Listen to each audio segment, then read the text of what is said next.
Nasoma katika Injili ya Luka sura ni 18 mstari wa kwanza hadi wa 8. Agerayo kusomye kufasha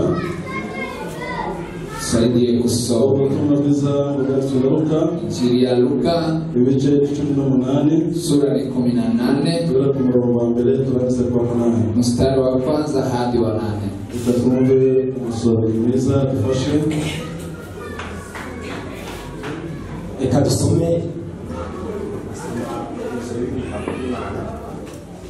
Nuko Yesu abwira abigishwa be ati, ibigusha abantu mu cyaha tubizabona, nyamara hazabona ishano uwo bizaturukaho.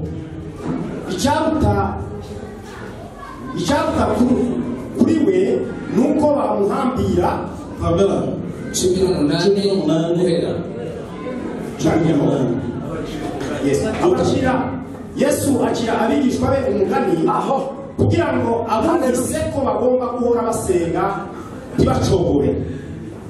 Aravuga ati, mu mujyi umwe habayeho umucamanza utatinyaga Imana kandi ntagire n'umuntu yitaho. Muri uwo mujyi hakaba umupfakazi wahoraga aza kumubwira ati, kiranura n'umurenganya. Uwo mucamanza akazagirira. Hahita igihe ageze aho aribwira ati, nubwo ntatinya Imana rwose kandi singire n'uwo nitaho, ariko uyu mupfakazi arandembeje. Reka urubanza rwe nduce rurangi kugira ngo ye gukomeza kuza kumena umutwe. Amen. Amen. Haleluya. Amen. Uyu munsi Lengo letu la siku ya leo irabango we kurambirwa kuko isubizo cyawe kiri bugufi. Usikate tamaa kwa sababu jibu lako liko karibu. We kurambirwa usikate tamaa kuko kutabano kwa kuri hafi. Usaidizi wako uko karibu. Ndashimye Imana rero iduhaye uyu mwanya. Tunashukuru Mungu kwa kutupea wakati huu kugira ngo duhagarare imbere yanyu ili tusimame mbele zenu kugira ngo dushobore kuvuga icyo Imana yaduteguriye, ili tunene kile Mungu ametupea. Ndashimye Imana ku muteguro wayo. Tunashukuru Mungu kwa kuandaa kwake.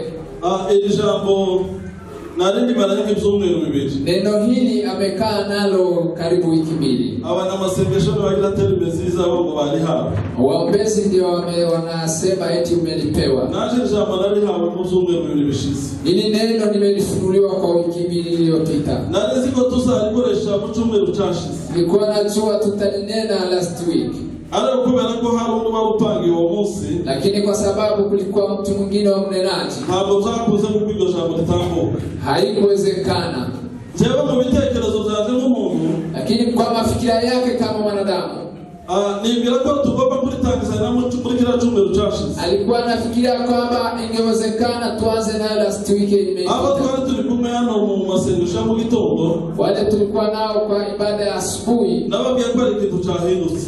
Niliwaambia kwamba kuna maneno yamebadilika. Ubutumwa narizi yuko tuzabutangira muri kila cyumweru, nono tugira intego tugenderaho buri cyumweru. Hii neno nilikuwa nafikiri tutaanza hiyo wiki iliyopita. Kuwa mbeleje hano mu materaniro mu gitondo, tulipokuja asubuhi kwa ushirika, narizi kwirisha ariko tugiye gukoresha. Tungejua ya kwa neno hili tungelianzia kwa wiki hiyo. Naje mu gitondo kare ndakingura urugi. Alipofungua mlango asubuhi, ndaza ndenga intebe hari zitari zimeze neza. Akapanga viti. Ndaza mfata ingoma nishira hano. Akachukua ngoma akaweka hapa. Nicaye. Alipoketi, nizi kwirisha ariko tugiye kuganira muri cyumweru. Akijua ya kuwa kuna neno ambalo tutaongelea ndilo hili. Numva iri jambo lahindutse. Akasikia neno hili limebadilika. Numva aje muri nijwi. Kukakuja sauti nyingine. Niramira ngo iri jambo ntabwo ari hano na. Ikamwambia ya kwa neno hili si la leo sasa hivi. Iri jambo vita hantu uzarivugira. Kuna siku ambayo utanena neno hili. Haleluya. Amen. Muri ako kanya, kwa wakati huo, mpabwa irindi jambo dukoresha muri cyumweru gishize. Akapewa neno lingine ambalo limetumika wiki hii iliyopita. Niyo ntego twari dufite mu gushize Hiyo ndilo lengo la wiki hiyo iyo ndio twakoresheje Ilo neno ndilo tumeongea. ariko icyantangaje n'uburyo umuyobozi wacu yatubwiye ko muri iki cyumweru ejo ugomba kumuvuga Kile kilimshangaza ni kusema kuwa Reverend amemwambia leo ndio atanena neno. kandi umunsi hari n'umuvuga ubutumwa ruhapangiye Na kweli siku hii kulikuwa mtu mwingine mu by'ukuri ntacyo namubwiye ko hari message mfite. Kwa kweli hakumwambia kwamba kuna message. Ariko navuze kubera ko ari inzira y'Imana. Lakini alisema kwa sababu ni njia ya Mungu. N'abandi baba n'byajambo bigenewe nibazaba hari ku cyumweru. Kama kuna watu ambao neno hilo limekuja kwao siku hiyo, Imana izabacana inzira. Mungu atapitisha njia hapo. Ndashimira Imana rero no yamukoresheje. Tunashukuru Mungu kwa kumwezesha Reverend duha umwanya akatupea nafasi kugira ngo dutambutse ubutumwa bw'Imana. ili tupitishe neno la Mungu. Ubwo tumwe rero mu bwakire mu Israeli. Neno hili ni neno. Nizamuri biganza yangu. Tuinue mikono. Imana umugisha. Mungu awabariki. Ikindi shima Imana. Neno lingine, ejo twagize amateraniro meza. Jana tulikuwa na mkutano mzuri. Abanyeshuri bigana na Serukundo, wanafunzi ambao wanaiga na ndugu Serukundo bateguye igiterane, waliandaa mkutano. ariko gifite mu seminar, Kilikuwa na seminar. Twahuye abantu bari bahari barumvise. Wale walikuwa hapo walisikia neno. Umutima wanje nongeye kumva ko hari ikintu gihindutse muri jewe. Moyo wake ulijihisi kuwa kuna neno, hakuna kitu kimebadilika. Muri Israeli abantu bagiye bavuga Imana. Tunashukuru Mungu kwa maneno hayo ambayo. Kandi nawe uzaza mu bantu hari abavuga butumwa. Sikia mahali kuna mkutano wa injili. Uzaza ugenda uve kuko uzakora. Tafadhali unaenda utakutana na Mungu siku moja. Imana ibagirire neza. Mungu awabariki. Huko rero twasomye, kama vile tumetoka kusoma. Twasomye ubutumwa bwiza bwa Luka. Tumesoma katika injili ya Luka. Mbere yuko twinjira mu ijambo nyirizina, kabla hatujaingia katika neno lengo hili, reka tubanze turebe ese Luka ninde. Acha tuangalie kwanza huyu Luka ni nani. Amateka tubwira yuko historia inatuambia uyu Luka yari umuntu wari warize. Luka alikuwa ni msomaji mwenye alisoma. Ni umuntu muri iki gihe bita ngo yari afite PhD. Alikuwa na shahada ya PhD. Yari umudokiteri. Alikuwa ni daktari. Mungu bagwira mugera kwa doktora. Nasikia kufikia hatua hiyo wa daktari. Inamaanisha wewe ni msomi, umesoma sana. Wakati huu ni vigumu sana watu. Lakini Luka alikuwa ni msomi. Akafika kwa ngazi hii. Luka ako katika injili nne hapa. Ndio kitabu ya tatu katika injili. Ni kitabu gifite isura 24. Kina sura 24. Kiri mu bitabo navyo byagazo bifite amasura menshi. Kuna kiko katika vitabu kubwa ambavyo vina sura nyingi. Ubwo birasobanura ko gifite amagambo menshi kandi meza. Pia tena kina maneno mengi na mazuri. Ubu butumwa rero bune katika injili hizi ine bugenda bugaruka ku magambo meza kandi y'agaciro. Vinarudi maneno mazuri tena ya maana. Bugenda bugaruka kubijanye n'inkuru ya Yesu Kristo. Vinarudi katika kuhusu habari ya Yesu Kristo. Bivuga ubuzima bwa Yesu. Vinaongelea kuhusu maisha ya Yesu. Bukavuga uburyo Yesu yabyawe. Vinaongelea kuhusu vile Yesu alizaliwa. Bukavuga uburyo Yesu yapfuyemo. Vinaongelea kuhusu kifo cha Yesu. Bukavuga uburyo Yesu yazutse. Vinaongelea kufufuka kwa Yesu. Kandi bukavuga uburyo Yesu yazamutse mu ijuru. Na vinaongelea pia vile Yesu alipanda kwenda mbinguni. Haleluya. Amen. Usomye rero ubwo butumwa, kisoma injili hizo, usangamo ayo makuru. Utapata mahabari hayo. Uyu rero Dr. Luka twasomye, Dr. Luka ambaye tumesoma, niwe wanditse n'igitabo cy'ibyakozwe n'intumwa. Yeye aliandika matendo ya mitume. Kubera ko yari umuhanga, sababu yeye ni mtaalamu, ashobora kwandika amagambo meza y'agaciro. Aliandika maneno ya maana sana. Iyo usomye usanga yarandikiye umuntu bita Theophile. Ukisoma kuna maana aliandikia Theophile. Ubushakashatsi bwa Biblia, utafiti wa Biblia, iyo bashatse kumenya uriya Theophile abandoze uriya Theophile wandikiwe ni muntu. Wakitaka kujua wanajiuliza Theophile huyo ameandikiwa ni nani? Uriya Theophile yari umunyabwenge. Theophile alikuwa mtaalamu pia. Kandi muri cyo gihe yari umuyobozi yafatwaga guverineri. Tena alikuwa kiongozi kama Yohana. Nuwanga kugira ngo yandikirwe. Ili yaandikiwe. Kwari kugira ngo ubutumwa bwiza ndashobora kubugeza no kubanyamahanga. Ilikuwa kwa sababu ya injili ifikie mataifa. Arane musoma mu bushakashatsi barabanguriye Theophile ngo ni nkaho yarahagarariye ubwoko bw'abanyamahanga. Theophile ni kama alikuwa amesimamia taifa la Allah. Nuwanga message ashobora kugira ku banyamahanga mu byo bwihuse udafite. Ili injili ifikie mataifa wakapitisha kwa Theophile. Nanone uyiruka tena Luka yarafite intego zigera nko muri 3 yandika iki gitabo. Alikuwa na lengo kama 3 akiandika injili hii. Intego ya mbere yavugaga, lengo la kwanza yari bijanye no kuvuga agakiza ka Yesu ku banyamahanga. Ilikuwa kusema injili ya neema kwa mataifa. Kandi akabati usizana ku banyamahanga akavuga agakiza k'Imana ku bantu bose. Hata vile ilikuwa ni neema kwa hii ulimwengu mzima. Akagaragaza ukuntu natwe abanyamahanga twagira ubuntu bwo kubona agakiza. Akaonyesha vile hata sisi mataifa tulipata hiyo neema. Haleluya. Amen. Nawe leo awagiza wakakugize.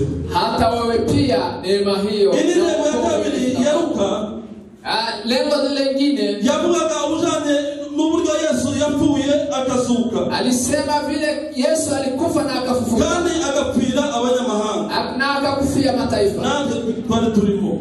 Hata sisi pia. Ili ntego avuga wiruka. Lengo lingine Luka aliongelea. Avuga inkomoko ya Yesu. Alisema uzao wa Kristo. Akavuga Yesu akomotseria kwa Adamu kule. Alisema Yesu na uzao kutoka kwa Adamu. Ndio inasema kwa Adamu kuva isi yarema. Ukiangalia uzao wa Adamu kwanza ulimwengu uumbwe. Nazo twari turimo. Hata pia sisi tulikuwa hapa. Haleluya. Amen. Haleluya. Amen. Usome lero magambo make Luka. Kisoma maneno mafupi ya Luka, usangamo n'amahirwe menshi yagiriwe abanyamahanga. Pia kuna baraka ama neema iliyofika kwa mataifa. Amahirwe yarafitiwe abayuda. Bahati ilikuwa kwa Wayahudi. Baba Yuda barayakerensa.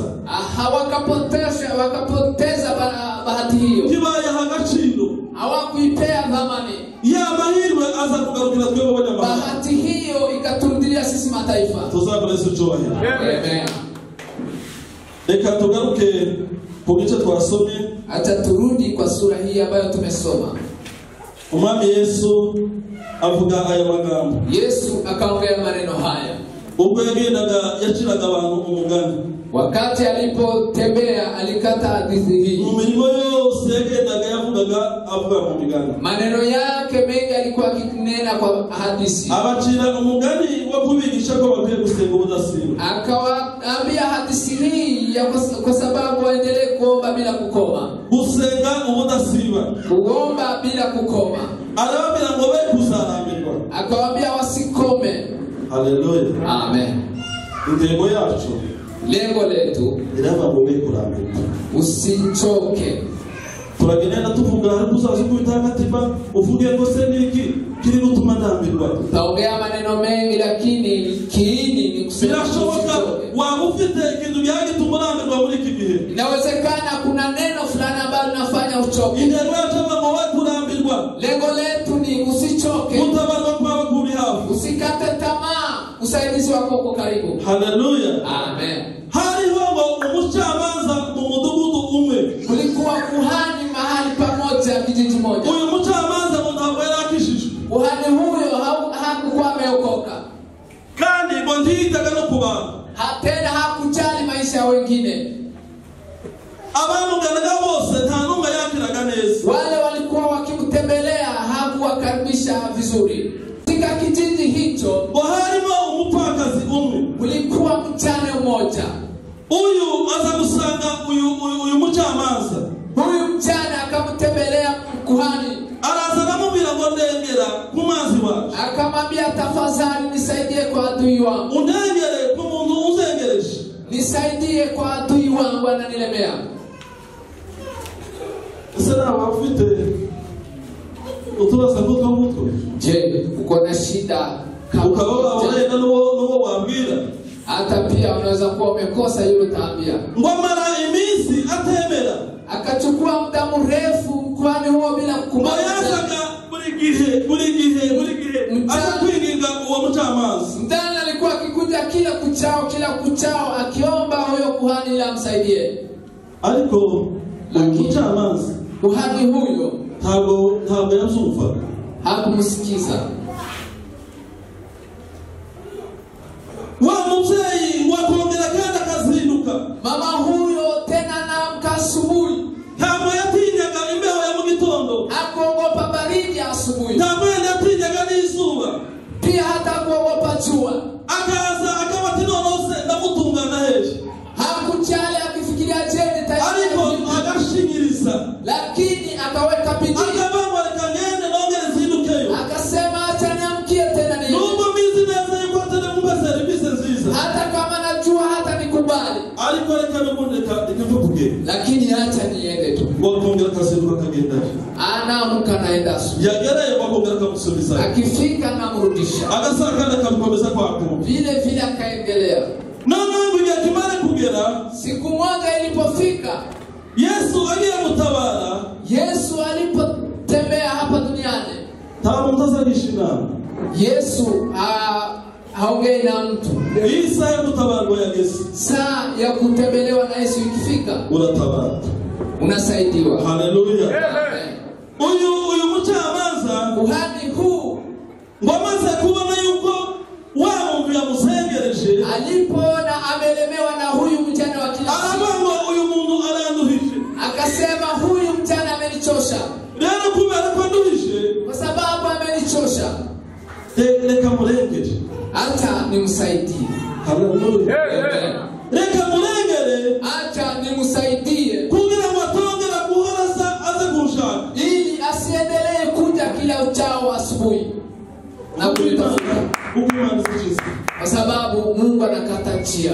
kuko Imana nawe igiye kukurengera. Hivyo ndivyo Mungu anakuja kutusaidia. Hahandi watekerezaga mu buryo bukomeye kudashobora kuhabonera serivisi, Imana iraje igutabara. Mahali ulikuwa unafikiria hauwezi pata usaidizi, hapo hapo ndio Mungu anakujia kukusaidia. Muri verse twasomye ijambo ry'Imana, Mahali tumesoma katika neno la Mungu ku murongo wa 5, kwa mstari wa 5, aravuga ngo kubera ko uyu mupfakazi andembeje, kwa sababu huyu mjane amenilemea, kubera ko amarira y'umuntu yageze imbere y'Imana, kwa sababu machozi yamefika mbele za Mungu, aravuga ngo ngiye kumurenganura ngo mu buryo bwihuse. acha nimutetee kwa njia ya haraka. Muri ya verse aravuga ngo ngiye kumurengera mu buryo bwa bwangu, mu buryo bwihuse. Unasema acha nimutetee ama nimsaidie kwa njia ya haraka. Haleluya. Amen. Haleluya. Amen. Aravuga ngo Akasema ngiye kukurengera nitakusaidia kubera ko waje kenshi imbere kwa y'Imana. sababu umekuja mara nyingi mbele za Mungu. Baba nimekuza imbere y'Imana, ntuzarambirwe. Kuja mbele za Mungu usichoke. Usengera ibyifuzo, ntuzarambirwe. Ombea mahitaji usichoke. Rimwe na rimwe message duhabwa hariga turambirwa, tubangwa none se Imana ko yabivuze birabe ko bitasohora. Tunafikiwa na wakati watu wamoja tunaanza kujiuliza, je, mbona Mungu hajatenda na hajatujibu? Rimwe na rimwe tugomba gusubira Imana mwirashahari, Imana mwirashavuga. Tunafika mahali tunaanza kujihoji, je, Mungu anasema, Mungu anatenda. Nuko twivugisha ukava ngo Imana ariko yaravuzeho uyu munsi ngo ntabagaze mu myaka ingahe, ukareba no mu bitabo byabo wanditse ngo Imana yavuze ikiniki, ngo Imana yavuze ikiniki, mbona ngo bidasohoka. Hivyo ndivyo tunaendelea katika maisha yetu tukijiuliza na kujihoji, je, mbona Mungu amesema, mbona nimeandika, mbona tumengoja muda mrefu, mbona Mungu hatendi kazi? Kubera kuza imbere y'Imana kwawe, Kwa sababu ya kuja mbele za Mungu kila siku, Imana izayumva gusenga kwawe. Mungu anasikia maombi yako. Tumesema ndicho. Haleluya. Imana izayumva gusenga kwawe. Mungu anasikia mahitaji ya watu wake. Uyu mucamanza arababona ku rubanza rwiwe nduce. Kuhani huyu akafika kwa watu akasema, acha nitetee huyu mjane. Arababona kandurangize niko badusome. Acha nikamatishe shida zake leo. Kugira ngo adakomeza kuza kuntesha umutwe. Ili asikuje kunichokesha. Imana itabuye kugukuraho urubanza warufite. Mungu ako tayari kukusaidia. Kuri karindwi aratubwiye. Kwa mstari wa 7 unasema Imana yo unasema ngo kurenganura ngo abayo bayiri. Na Mungu je, itakosaje kutusaidia? Haleluya. Haleluya. Imana yo yabuzwa niki?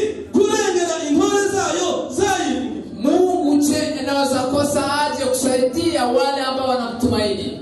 Imana yabuzwa n'iki kukurengera kandi mufite mu kuboko kwawe. Mungu anaweza kosa aje kukusaidia na uko mikononi mwake. Haleluya. Amen. Abantu ngo bayitakambira ku manywa na nijoro. Wale ambao wanalilia Mungu asubuhi na mchana na usiku. Mbese murabona yatinda kubagoboka. Je, naweza kosa aje kuwajibu? Haleluya. Amen. Sasa mnabyumva? Yes. Imana usenga, Mungu ambaye unaomba, Imana wabonye, Mungu ambaye umeona. hari ubuhamya bwinshi ufite. Kuna ushuhuda mwingi tunao. Hari ubuhamya mw'ibitabo bwinshi. Kuna ushuhuda mwingi unao. Imana yamukoreye biriya. Yale Mungu ametenda. Urabona yananirwa kukugoboka? Je, inaweza kosa aje kukuja kwako? Hari ukapedente mugasohoka. Hapo jiulize hapo. Hapo Biblia niko bivuga. Hapo ndipo neno linasema. Bakristo bavandimwe, Wakristo wa ndugu, mureke tugire Imana yacu cyizere. tuwe na matumaini kwa Mungu. Igihe kirageze kugira ngo Imana irenganura abantu. Wakati umefika ili Mungu atutetee. Iyo niyo message twabazanye. Hiyo ndio message tumewaletea. Kwarumvishwe. Maombi yako yamesikilika mbele za Mungu. Imana niko yambia Danieli, ngo Danieli we, ngukimara gusenga, ukimara gupfukama, ngo amasengesho yawe yarazamutse yageze. Mungu alimwambia Danieli, wakati ulipopiga magoti na kuomba, maombi yako yamesikilika. Haleluya. Amasengesho Danieli we yagezeho nuko yagize imbogamizi ya mu kirere, akaba yaziturwa n'ingabo z'abadayimoni, ariko amasengesho yawe ukimara gupfukama gusa yagezeho. Ewe Danieli, maombi yako yamesikilika tangu ile siku ulipopiga magoti, ijapokuwa yamezuiliwa na anga za nguvu za giza, lakini maombi yako yamesikika. Haleluya. Amen. Amen. Uyu mubyeyi Mjane huyu yamaze iminsi asiruka imbere y'Imana. alichukua muda mwingi akiamka kwenda kwa kuhani. Akaza imbere y'abamucamanza. Anakuja kila siku mbele za kuhani huyo. Akongera akamwinginga.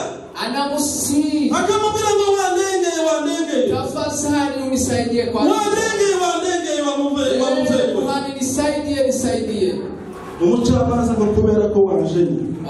Kuhani huyo kwa sababu amechoka. Kubera ko ibisubizo byawe kujena kwa ukundesha umutwe kwabaye kwishi, reka nkurengere. Kwa sababu ya kuja kila siku na umenichosha, acha nikusaidie.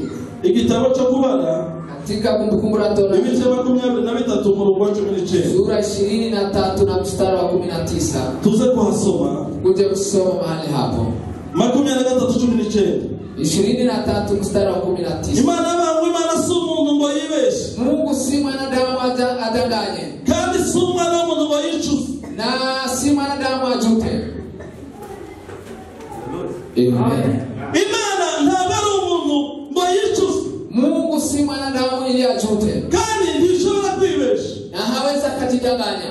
Njyewe ushobora kwibesha, Mwanadamu anaweza jidanganya, nawe ushobora kwibesha, hata wewe pia unaweza nawe jidanganya, ushobora kwibesha. na wewe unaweza jidanganya. Ariko umwanditsi aratubwira ngo Imana ntabwo ari umuntu ngo yibeshe, Mwandishi ametuambia kwamba Mungu si mwanadamu ili ngo yicuze ku isezerano ryawe, ili ajute kwa agano lako. rubyiruko rwacu. Vijana wetu, Imana icyo yabavuzeho, Mungu kile alisema, icyo Imana yabavuzeho kile Mungu alisema kwako n'ukuri kizasohora. kweli kitatimia. Umuririmbyi bita Theogene Mwimbaji anaitwa Theogene yaravuze kuva kuba gusa yaravuganye nawe. alisema Mungu tu awe amesema na wewe, Ipfa kuba gusa yaravuganye nawe. iwe tu umesikia sauti ya Mungu kwako. Imana rero ntabwo izatureka Mungu hatatuachilia uko byagenda kose, hata yende aje. ntishobora kubeshya, Mungu hawezi akadanganya, kandi ntizayitiranya amazina. tena hawezi kujiweka confusion kwa majina. Imana ntizayitiranya amazina. Mungu hawezi jidanganya aite jina la mtu kwa mtu Ntabwo mwingine. yakwibesha. Mungu hawezi jidanganya. Niba igihe cyaba kigeze cyo gutabara, Kama wakati wako umefika wa kusaidiwa, uratabarwa. utajibiwa. Uko ni ukuri kw'ijambo ry'Imana. Hiyo ni ukweli wa neno la Mungu. Niko ijambo ry'Imana twasoma. Hivyo ndivyo neno linasema. Icyo bidusaba kugira ngo bigende neza Ile sisi tunatakiwa ili maneno ni ugusenga no gutitiriza Imana. ni kuendelea kuomba kila siku. Niko hamuri mu gitabo twasomye hano muri Luka atubwiye. Ndivyo hapa katika Injili ya Luka kumesema. Imana ikeneye ko dusenga. Mungu anahitaji maombi yetu. Yamasengesho ataramu uyu munsi ndafata konje nzabonekera rimwe mu cyumweru. Sile maombi ya siku ngapi ukaonekana? Ayo ntabwo ari amasengesho. Sio maombi. Amasengesho ni uguhoza. Maombi ni uhai wa kila siku. Haleluya. Amen. Amasengesho wa Kristo ni ugushidika gusuka shidika. Kera mwabonaga abakecuru bashidikaga igishito cyiza cyagiraga n'icyumweru n'ukwezi kwarangira cyagishito kitarazira. Maombi ni ya kila siku. Maombi inabadilika maisha. Maombi ni kama vile kitambo watu walikuwa wakikonga moto na inakaa hapo siku mingi. Haleluya. Amen. Uko ni kumkristo baba kwa Yesu. Ndivyo Mkristo anastahili kuwa. Zaburi 25. Zaburi ya 25 no ku murongo wa 3 na mstari wa 3. Zaburi 25. Zaburi 25 umurongo wa 3 mstari wa 3. Reka tuvuge hapo.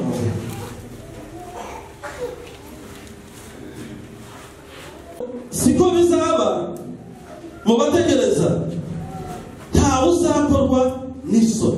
Kwa wale ambao wanamngoja Mungu hawatataibika. Siko bizaba kuba mutegereza nta uzakorwa n'isoni ngo keretse abava mu isezerano nta mpamvu nibo bazakorwa n'isoni. Bali wale ambao wanatoka katika ahadi ya Mungu wao ndio watataibika. Haleluya. Amen.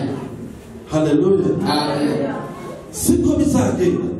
Haitakuwa hivyo. Abategereza Imana. Kwa wale ambao wanamngoja. Abiringiye Imana. Wale ambao wanamtumainia. Abo ngabo nabo bazakorwa n'isoni. Wale tu hawa hawatataibika. Reka baririmbye badufashe indirimbo. Acha waimbaji tusaidie kidogo. Nabo ntawiringiye Imana bimuhemukire. Tuseme hakuna yule ambaye amemtumainia Mungu ili Mungu amkosesha aibu.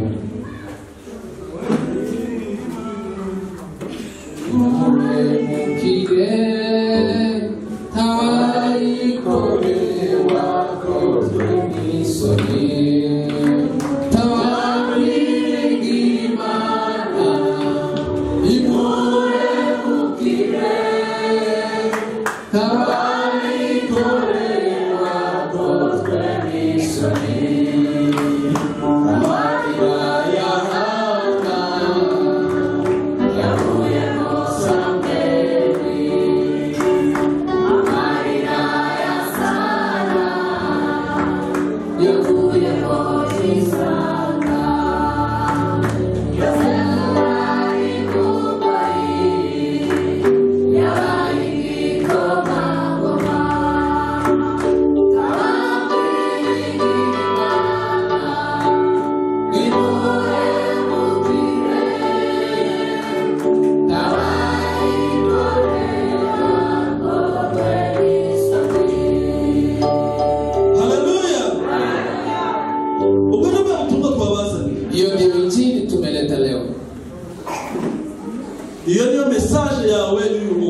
Hiyo ndio message yako ya leo. Unagenda ukora mu igamba. Aenda ukitoa nilishambo yangi mfilisi. Ule ambaye neno limekuja kwake amesikia. Zaburi 123. Zaburi ya 23. Umurongo wa 2. Mstari wa 2. Hakaba modare muko abagaragu bahanga amaso bashebusha. Kama vile wa acha tusome. Katika malisho ya majani mabichi. 123 tuendelee. Muko amaso abagaragu bahanga bashebusha. Kama vile wafanyakazi wanaangalia wakubwa wao. Abakozi nabo bagahanga banyirabusha amaso. Hata wachakazi wanaangalia viongozi wao. Niko natwe tugomba kuyahanga Imana. Ndivyo hivyo na sisi tunastahili kutazama Mungu. Haleluya. Amen. Uko niko tugomba kuhanga Imana amaso. Hivyo ndivyo inastahili kuinulia Mungu macho. Hakuna jambo ambalo tutakosa kwa Mungu. Kwa kundi anazinduka imbere y'Imana. Kama vile mchana alikuwa akiamka kila kuchao. Akaza mu gitondo akaza kwinginga Imana. Anakuja kila asubuhi. Imana itanga urubyaro. Mungu hupeana uzazi. Akaza akajimbera Imana akabati Imana uzambe urubyaro. Mtu anakuja kila siku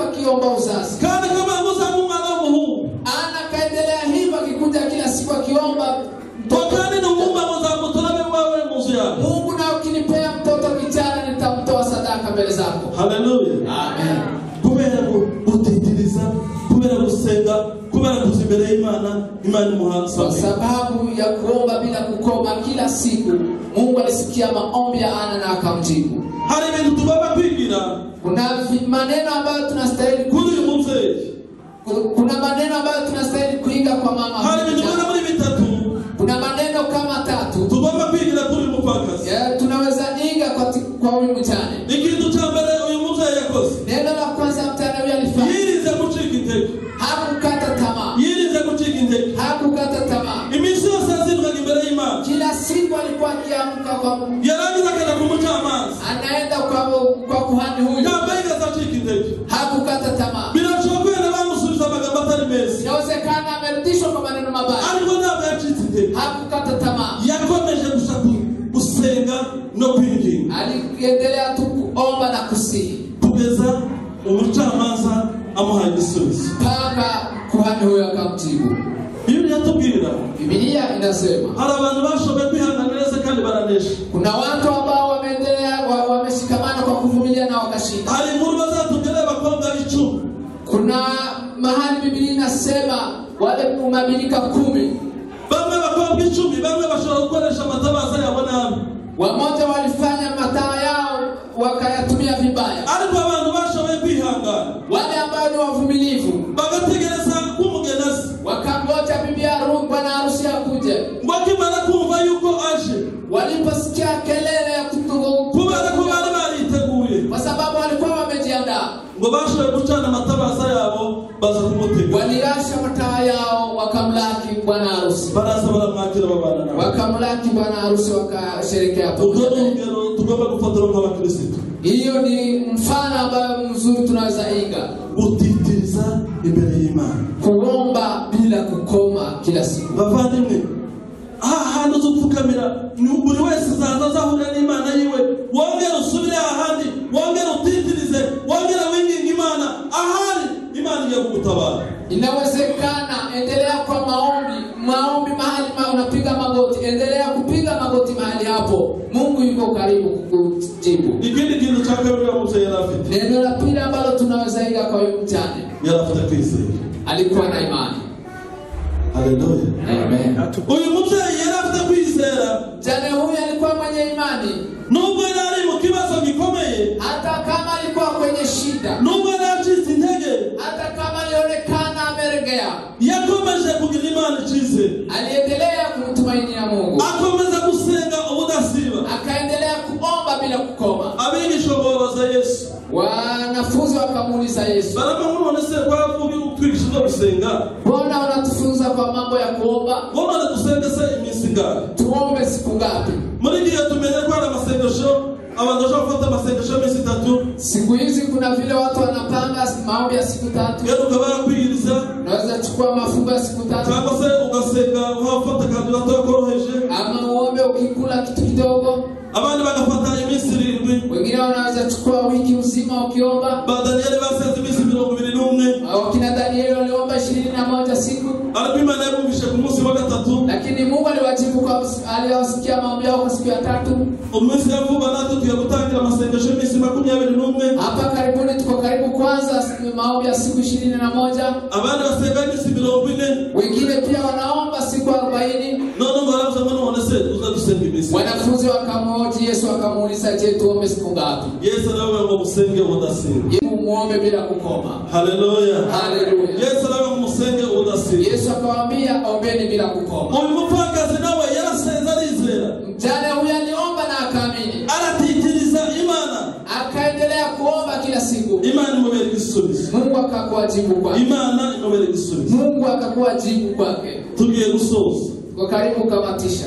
Tugiye gusoza. Kwa karibu kukamatisha.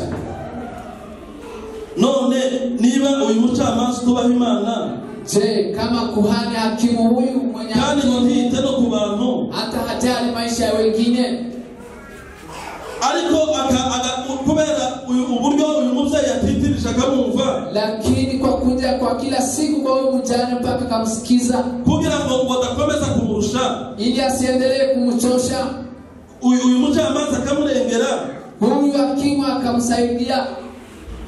Biblia yavuga ngo, Biblia inatuambia ngo Imana yacu, Mungu wetu ngo yose ntizaturengera. Je, inaweza kukosa aje kutusaidia? bakomeye samashi Tugeni makofi.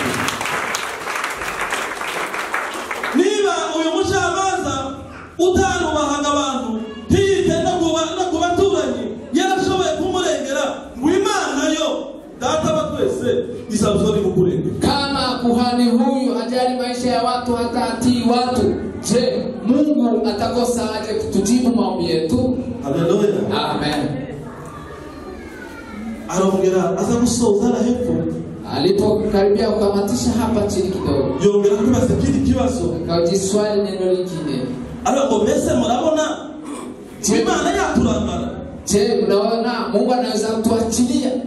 Babavyeyi urabona koko Imana wemeye, Imana yaso, Imana ya mama wawe, ya yindi Imana, ya yindi iwacu, ya yindi twasenze, urabona uyo Mana yakuragara? Je, wa mama mnaona Mungu wa baba yenu, Mungu wa uzazi, Mungu wa huko kwetu, je, na umeomba siku hizi zote, inaweza kuachilia? Twakomeye samashi. Makofi.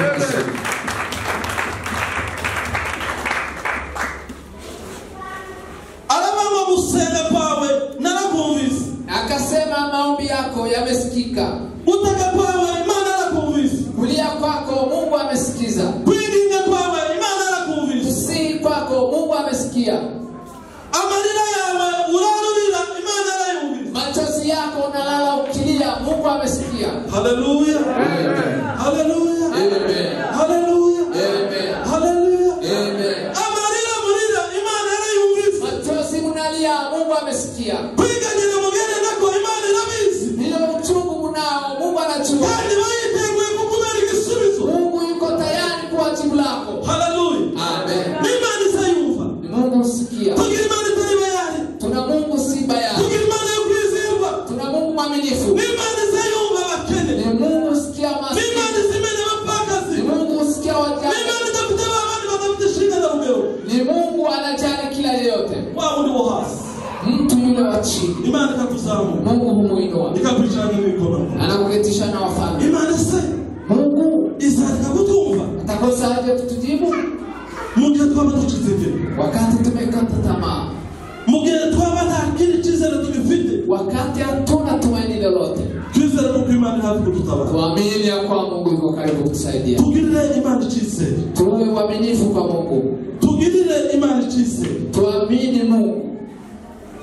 Uhumure uri umenye kuko Imana ije kugutabara. Farijikeni na uimarike, Mungu yuko karibu na wewe kujibu. Uyu mubyeyi waratitirishe. Msichana huyu aliendelea kuomba. Yaje imbere y'Imana. Alikuja mbele za Mungu. Ahanga Imana amaso. Akaangalia macho, akainulia Mungu macho. Bale bagaragu ngo bagahanga shebuja amaso. Hawafanya kazi wakaangalia wa bwana zao. Natwe nk'uko duhanze Imana amaso. Kama vile na sisi tunainulia Mungu macho. Tugiye gusenga Imana. Tunaelekea kuomba.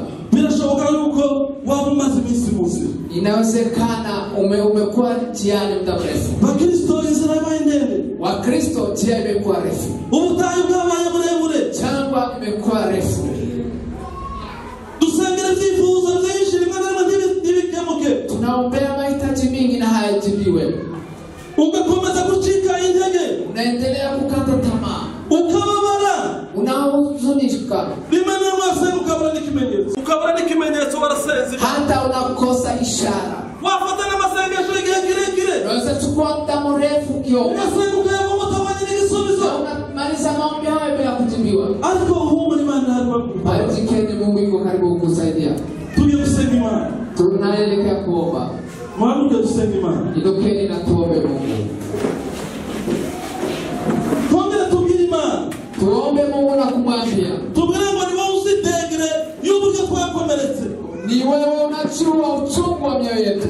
Imana zimenya imitima yacu kuntu yababaye cyane. Mungu ndiye anajua uchungu vile mioyo yetu imehuzunika. Ikana babumaranye igihe kirekire. Inaona vile mioyo yetu imelemewa. Imiryango ifite ibibazo bikomeye. Ama familia yako na mashida tofauti. Ababyeyi bafite ibibazo bikomeye. Watu wako na mashida tofauti.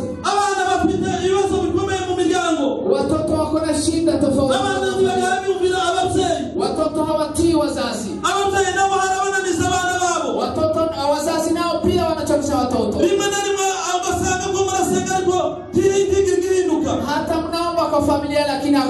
kuathirika. Imana ako gahinda umaranye iminsi. Uchungu huyo wa moyo umekaa nao muda Ugiye mrefu. gutabarwa. Uko karibu kutibiwa. Ugiye gutabarwa. Uko karibu kutibiwa. Iminsi umaze ku musozi. Siku ambayo umeketi mlimani Irahagije. ni ya kutosha. Iminsi umaze ku musozi. Siku ambayo umeketi hapo mlimani. Iminsi umaze usenga Imana. Siku ambayo umechukua mrefu kiasi. Usenga kwa Imana nakumvise. Maombi yako imesikika. Hallelujah. Amen. Usenga kwa Imana nakumvise. Maombi yako Mungu ameyasikia. Ugenda ushima Imana.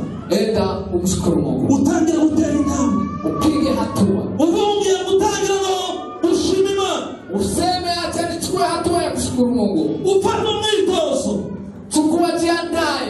Nushaka uzane ituru imbere y'Imana. Hata utoe sadaka. Uzane ituru. Toa sadaka. Uvuye muje kumushima data. Utoe sadaka. Cyangwa ushima gukora icyo wakoze. Nimekuja kukushukuru. Cyangwa ushima wakoze muri uyu muryango. Matendo umetenda. Cyangwa ushima icyo wakoze ku buzima bwaje. Kuna matendo umetenda katika maisha. Imana ni yakwize. Mungu ni mwaminifu. Iyashubije n'abapagazi. Yule ambaye amejibu mjane. Ikamurengera. Na akamsaidia. Uko nawe urisho kurengera. Hata wewe pia inaweza kusaidia. Reka dusenge Imana. Acha tuombe. Mwami Imana yacu. Bwana kwa Na umuhanda n'uwiteka Imana yacu. asante kwa jibu la Aya masaha wemeye ko Mwami Imana dutambutsa ubutumwa bw'abene data barahama bamaze iminsi bari ku musozi bamaze iminsi bafite ibibazo data turakwibwize aya masaha y'umugoroba turasezereye dusezereze mpimba dusezereze ntambara dusezere ko kwigunga dusezereze abaza basengeraga bitari ibisubizo reka wigaragaza Mwami Imana ndabizi gukura Imana ishobora byose ndabizi gukura Imana izitabara bayo ni benshi batabaye ni benshi bagiriye neza Mwami sinema kandi si kabiri twabonye ukuboko kwawe urakoze gukura Imana yo kwizerwa ukomeze kubera igisubizo abana bose abaje imbere yawe bakamumvisira ijambo ndabizi ko gutabarwa kwabo kwageze kandi bazazamura icyubahiro cyawe bazabagura neza ku Imana kuko Imana ikiranuka muri byose urakoze Mwami tugukorera kubyumvise iminsi y'ingenzi. Amen.